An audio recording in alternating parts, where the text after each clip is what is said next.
ಓಂ ಸಾಯಿರಾಮ್. ನನ್ನ ಮುದ್ದಿನ ಮಗುವೆ, ನಿನಗೆ ನಿನ್ನ ಕೆಲಸವೇನೆಂದು, ನಿನ್ನ ಪಾತ್ರವೇನೆಂದು ಅರ್ಥವಾಗುತ್ತದೆ. ಪಾತ್ರವೇನೇ ಆಗಿರಲಿ, ಪಾತ್ರಕ್ಕೆ ಕಾರಣವೇನೇ ಆಗಿರಲಿ, ನಿನ್ನ ಈ ಜೀವನಕ್ಕಾಗಿ ದೇವರಿಗೆ ನೀನು ಕೃತಜ್ಞತೆಯನ್ನು ನೀಡು. ನಿನ್ನ ಹೋರಾಟ ಮುಗಿಯಬೇಕೆಂದು ನೀನು ತೀರ್ಮಾನಿಸಿದರೆ ಅದು ಸಾಧ್ಯವಾಗುತ್ತದೆ.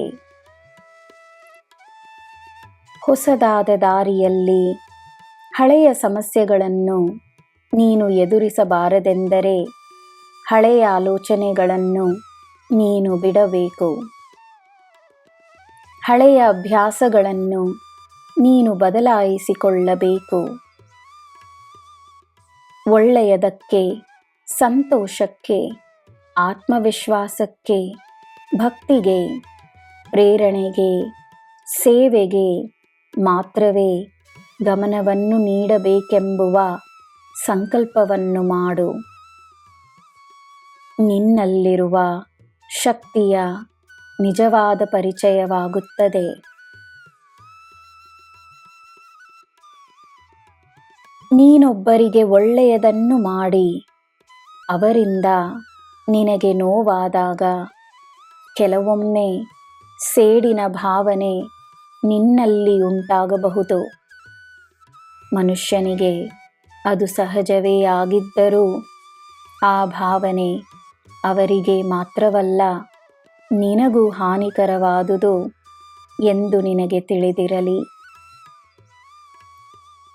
ಕ್ಷಮಿಸು. ನಿನ್ನ ಕೆಟ್ಟ ಕರ್ಮ ದೂರವಾಯಿತೆಂದು ನಂಬು.